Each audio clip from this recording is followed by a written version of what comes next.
Mula sa mga kaanak at malalapit na kaibigan, nagbalik tanaw at namaalam sila sa huling pagkakataon para sa premyadong aktres na si Jacqueline Jose. Nakatutok si Aubrey Carampel. Sa huling gabi ng burol ng yumaong aktres na si Jacqueline Jose o Mary Jane Gok, dumating mula Amerika ang kanyang bunsong anak na si Gwen Garimond.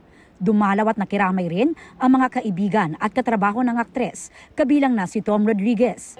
Naroon ang kapatid ni Andy Eigenman na si Sid Lucero at pinsang sina Ryan at Jeff Eigenman.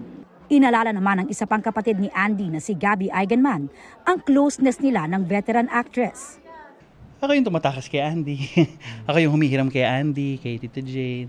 Pag may family gathering ng mga Eigenmans, I would step up and represent na pag hiramin ko si Andy.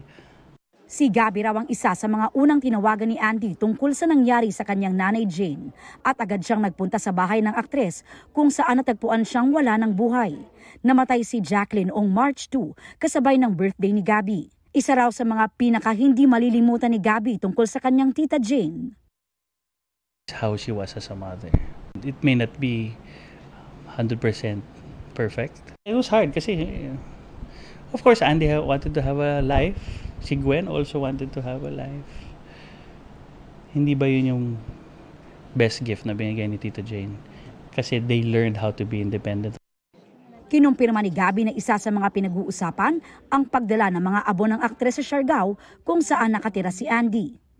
May sinabi si Andy na uwi na tayo, nanay. Yun ang hindi ko makakalimutan. And that hit everyone, especially me. Yung uwi na tayo, nanay. Daming ibig sabihin nun.